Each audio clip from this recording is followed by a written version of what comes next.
During my grandfather's funeral, who raised me like a parent, my phone rang. Who could it be at a time like this? As I pressed the call button, curious yet apprehensive, I was greeted by the mocking, loud voice of my boss, Tom. Prioritizing your grandfather's funeral over work. I can fathom that. Anyone who takes time off for mere ceremonies like this will be fired. Despite having received my bereavement leave application, Tom went out of his way to call, which was downright cruel. Why must I endure such harassment?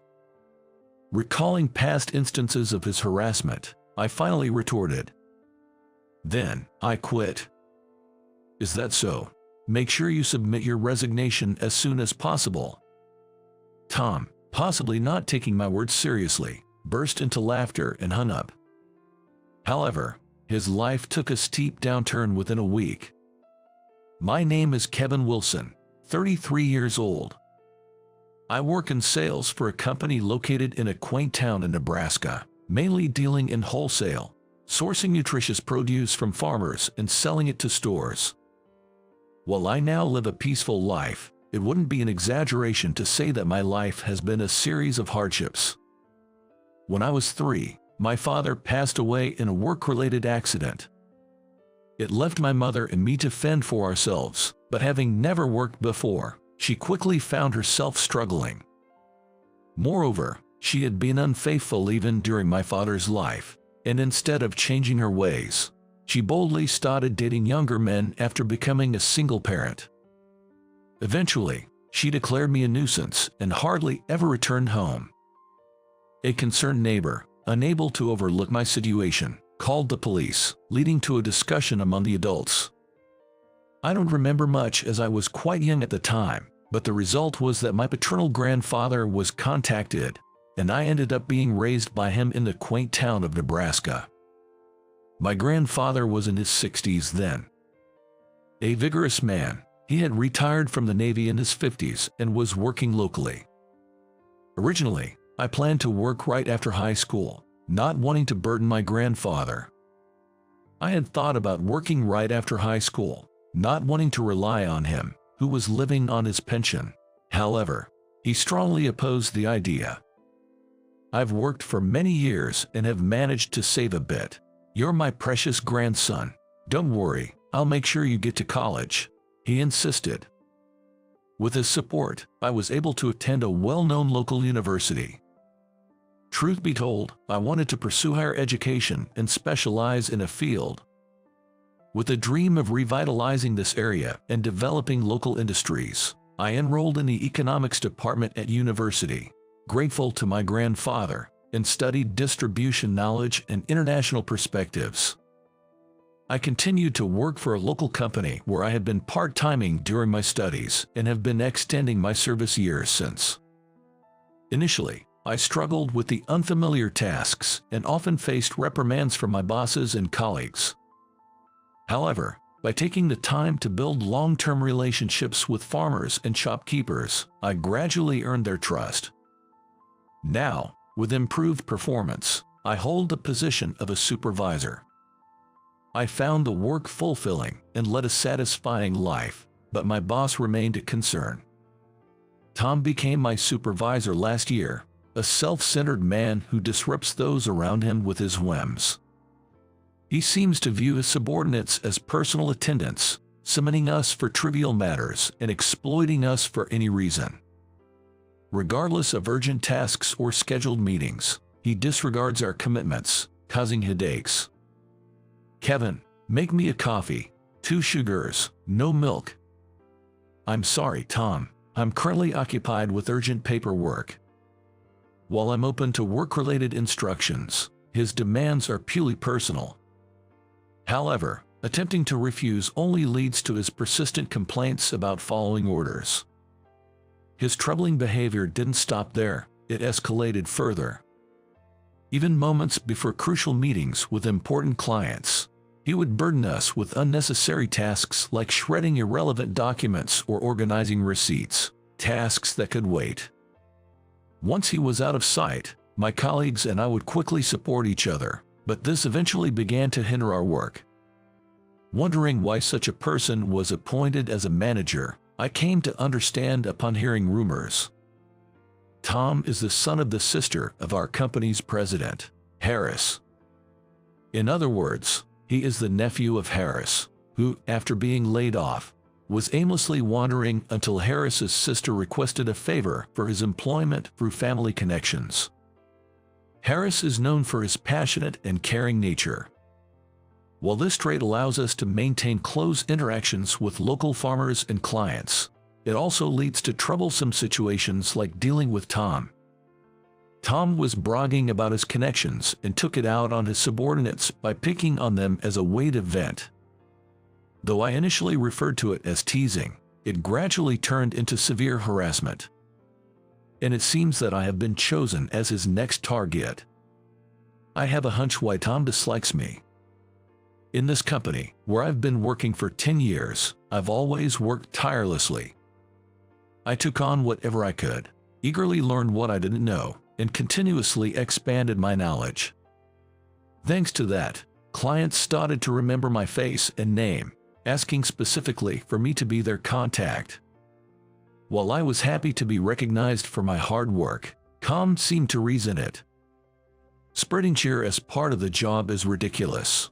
Work isn't play. You should be grateful that we even employ someone like you. Constantly hearing snide remarks from Tom wasn't pleasant, but I kept focusing on my work. On a personal note, I still live in my grandfather's house. He's someone I admire, so I was happy to live with him even as an adult. My grandfather, now in his 80s, still cultivates fruits in a field he created in the mountains. Carrying heavy loads and sometimes even climbing trees made me worry about his safety as his grandchild. Truthfully, I wished he would consider retirement for his health, given his age. However, he would always say, "I want to work as long as my body allows. I appreciate your concern, but I'm not ready to be outdone by the younger folks yet," with a laugh, and then head to the field. I respect him even more for his strength. However, my fulfilling life came crashing down one day. A phone call at work turned my world upside down. My grandfather had passed away. He had been working in the field that morning and, as usual, was having coffee at his favorite cafe in the afternoon. Then, suddenly, he collapsed. Upon hearing that the cafe staff had hastily called an ambulance, I rushed to the hospital, but by the time my grandfather was transported there, he had already passed away. According to the doctor's explanation, he had suffered from an acute myocardial infarction. It's a disease that clogs the blood vessels in the heart, causing the heart to stop working. The shock of his sudden passing left me overwhelmed with sadness and loneliness, but I had no time to grieve as one responsibility after another demanded my attention. I rushed to arrange the funeral, while also notifying friends and relatives. Being the only one to prepare for his send-off, I went to explain the situation at work the same day. "My grandfather passed away today. I need to take some time off to prepare for the wake and the funeral." My colleagues and seniors offered their condolences, expressing their concern for me. "Don't worry about work, we've got it covered, and don't stress about work. Just focus on saying goodbye to your grandfather," they said, showering me with kind words one after another. Their kind words almost brought me to tears as I filled out the bereavement leave form. But as I was about to submit it to Tom, my junior, Kyle, stopped me. Kyle is a thoughtful subordinate who subtly helps me out and covers for me when Tom targets me for no apparent reason. "Kevin, be careful around Tom. If he says anything, let's go talk to Harris together," Kyle advised. I found it disturbing, but I couldn't understand why he would say that. With the sudden passing of my grandfather, I didn't have the bandwidth to worry about anything else, so I just nodded to Kyle and made my way to Tom's desk. I explained the situation to him and handed him the bereavement leave form. He looked at the form indifferently for a while, then sighed deeply. "So, it was your grandpa who died, not your parents, right?" "Yes, My grandfather passed away, so I need some time off for the wake and the funeral. I wondered why he asked that again. Despite my confusion, after I answered, he let out an even bigger sigh and threw the documents onto his desk. If it's not your parents, why do you need to take time off from work? Apparently, Tom was unaware of my family situation.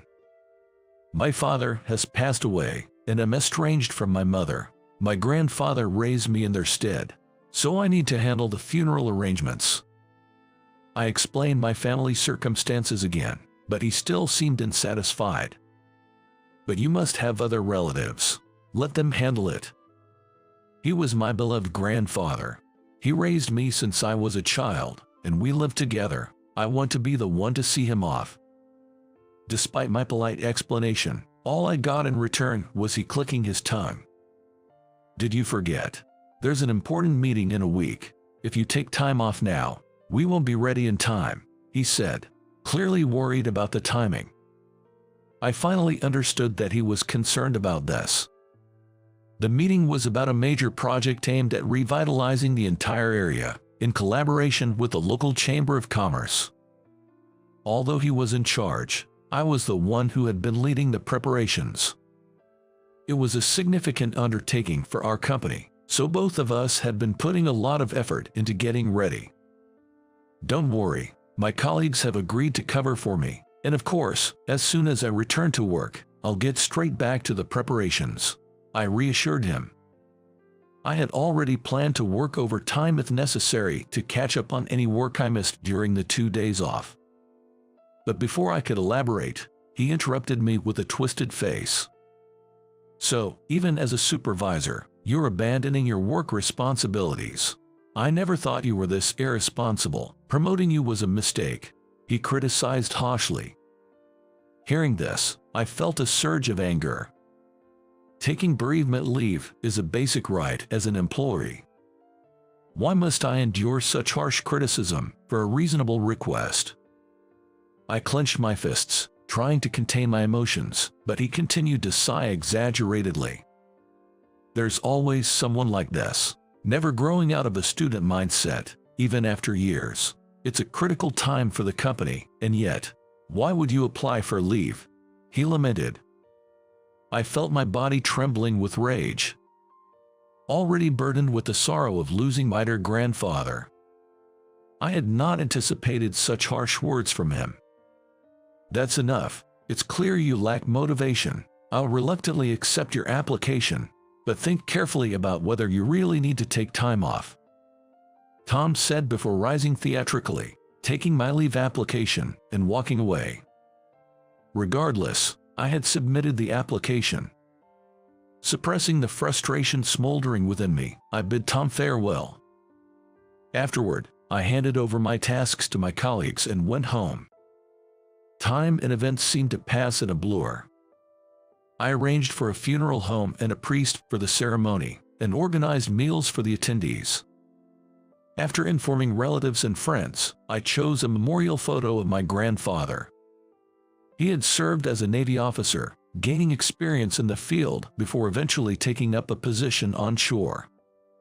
By the time he took me in, he had already retired, and all the photos from his later years showed him with a gentle smile. Looking at the spread-out photos, I naturally smiled, reminiscing about the memories shared with him. It felt as though the memories of my childhood spent with him came flooding back all at once. I ultimately chose a photo of him in his Navy uniform. The picture of my grandfather, adorned with medals and capturing his dignified expression, turned out to be a very good choice. The funeral was initially intended to be a small, intimate gathering, but many of his Navy comrades expressed a desire to attend. As a result, we had to opt for a larger venue, capable of accommodating about 100 guests. Moreover, locals who had been kind to him in his later years also gathered, and during the ceremony, many wept for him. Thinking of how beloved my grandfather was by so many, brought tears to my eyes. At the meal after the ceremony, we served the fresh fruits harvested by my grandfather the day before he passed. Everyone was delighted, expressing joy at being treated to such a feast, smiling at both my grandfather and me. I truly thought it was a fitting funeral for a man as loved as my grandfather, but then my phone, ticked in my pocket, rang. Looking at the screen, I saw Tom's name. As soon as I touched the call button, a loud, uninhibited voice came through. "You're not really planning to take the whole day off, are you? Make sure you come to work in the afternoon, understood?" he barked.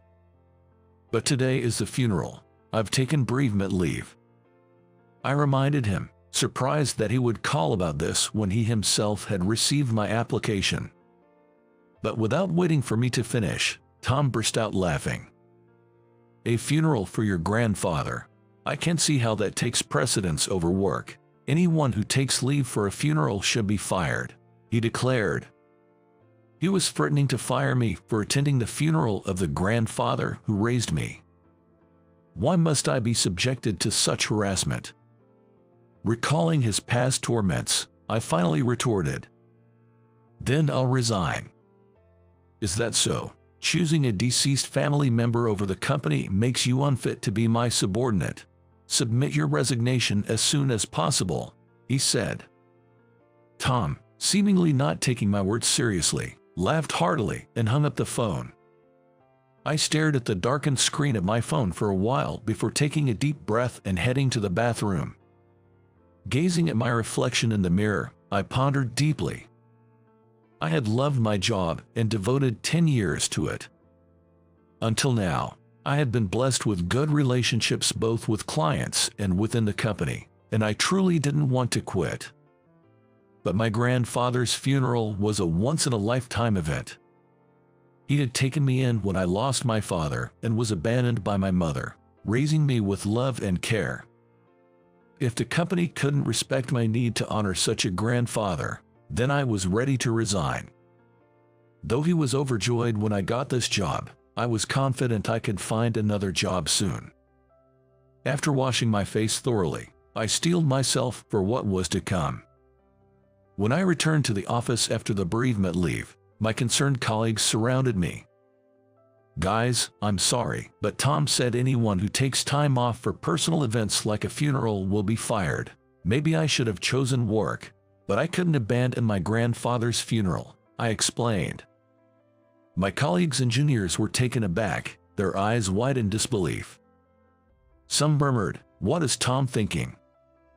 Despite being a supervisor, I'm truly sorry, but after being spoken to like that by Tom, I no longer wish to stay at the company, so I'll resign as he demanded, I continued.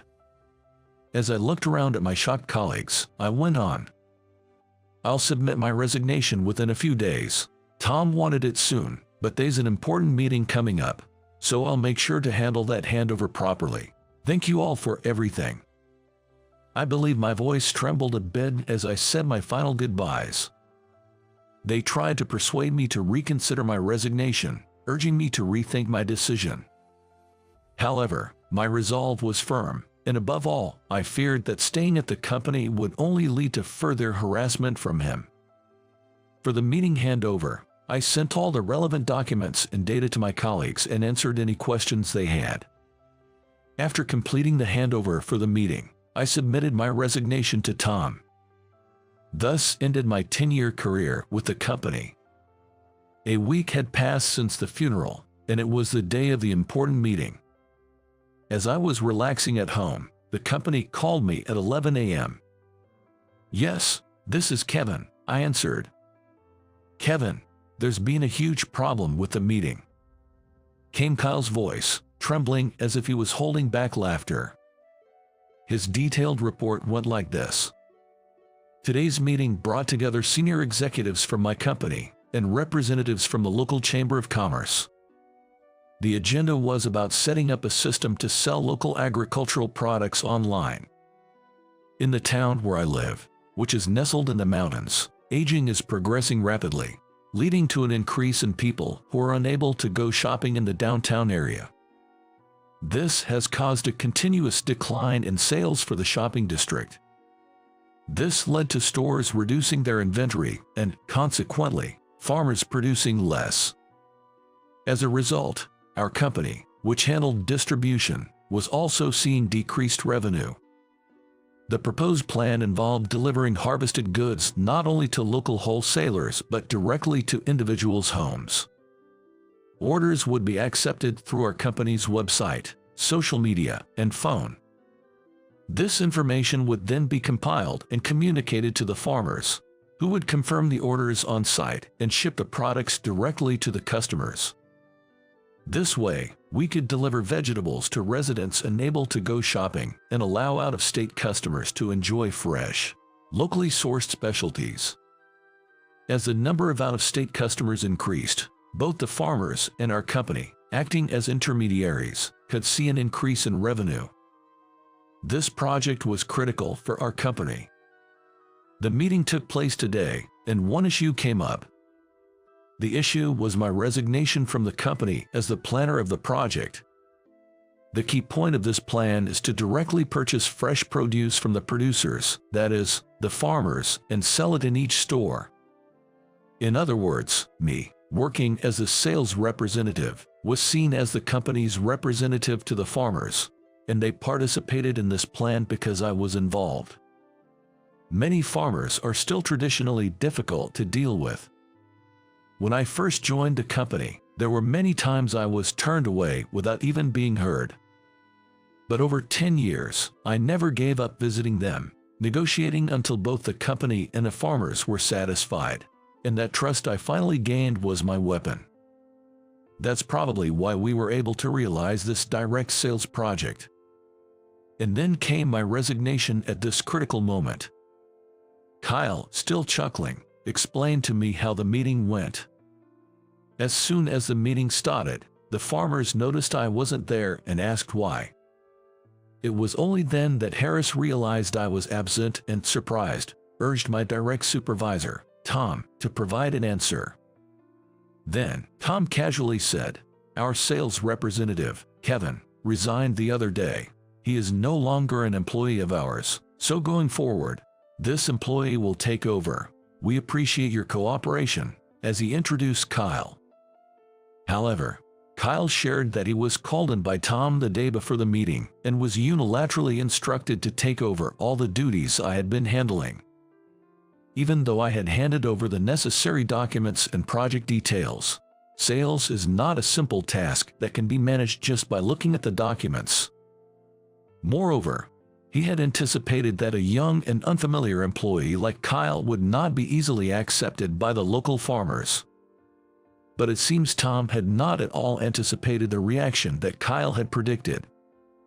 When the farmers, angered upon hearing of my resignation, Tom seemed to finally grasp the seriousness of the situation. They loudly protested, saying they agreed to this project because I was in charge. They confronted Tom, saying they were supportive of starting something new precisely because I, who had carefully handled their produce over many years, was involved. Why has Kevin, who worked so hard for us farmers, resigned? In the now noisy meeting room, Tom was just panicking. Everyone. Kevin said he had to take a leave from the company for his grandfather's funeral, even though there was an important meeting. Isn't that a betrayal of your trust? That's why I reprimanded him, Tom said. Grandpa's funeral. Aaron, the leader among the farmers, reacted to Tom's words. Yes, it's disgraceful for a working adult to abandon his job for a funeral, Tom said. So, you're saying you fired the guy in charge because he prioritized his grandfather's funeral? Aaron, with a change in his expression, pressed Tom for answers. Under Aaron's intensity, Tom was retreating, sweat forming on his forehead. Yes, that's right. You all must have been disappointed. It's really rude, Tom said, trying to appease Aaron with a soft tone. But the next moment, Aaron stood up with a stern look. Let's go, everyone. The project is cancelled. At Aaron's command, the people gathered began to stand up one by one. It was Tom and the company's upper management who were in a panic. Please wait, everyone. Please calm down. There's no problem without Kevin, they pleaded. We locals know. His grandpa was like a father to him. He looked so sad when he lost his grandpa, one of the locals spoke. Hanging on, Tom was told by Aaron, who was trying to contain his anger. But he managed the funeral respectably, sending off his grandpa in style. We were impressed, thinking he's truly grown up to be a respectable adult. Tom and the other executives couldn't interject as Aaron continued. We trusted this project because we thought a company that has employees who value their family would have compassion. But it seems we were mistaken. That's not true. There were some circumstances.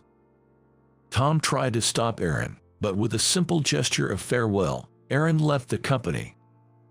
The other farmers and Chamber of Commerce representatives left in a similar manner. I felt sorry for Kyle as he recounted the events to me. Sorry for putting you in such a tough spot. My bad, I said. No, Kevin. It's not your fault at all. It's impossible to just take over the trust you've built. Kyle responded with a smile. Afterward, Tom desperately ordered Kyle to bring back Aaron and the others. But Kyle argued it would be quicker to apologize to me and get me to return to the company than to convince Aaron and the others. Frustrated, Tom bit his lip and fell silent. He had targeted me and declared my direct dismissal. He probably couldn't backtrack on that. In the end, negotiations with the farmers didn't conclude, and the project was canceled. Tom was reprimanded by Harris, even being his nephew, at a recent board meeting for causing wrongful dismissal. The project's failure resulted in a huge loss, leading to Tom's demotion to a regular employee. After that, he received no favoritism due to being a relative. However, unsatisfied with being a regular employee, Tom left the job to start his own company. But without having done much work, he couldn't manage, and his company quickly went bankrupt. Burdened with debt from the business failure, he is now cut off by all his relatives. His current whereabouts are unknown.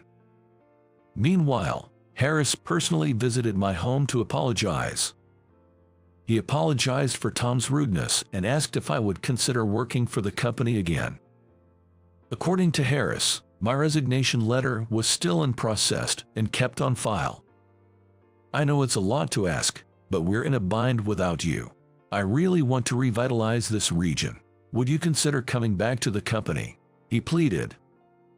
All right, I'll return this time.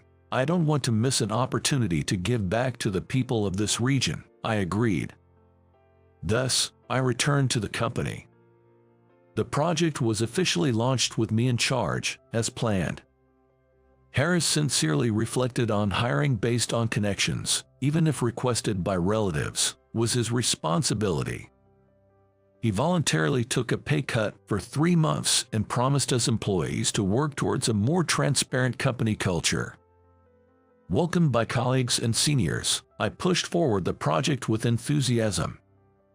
The plan is progressing smoothly and has been well received as it officially started. Orders from outside the state are increasing, and I truly hope it continues to grow at this pace. It was a close call, but thanks to kind people, I was able to return to my daily life. This experience deeply taught me the importance of relationships and trust. I'll continue to cherish the trust with my colleagues and the local community, treasuring every day. I'm sure my grandfather is watching over my efforts from above.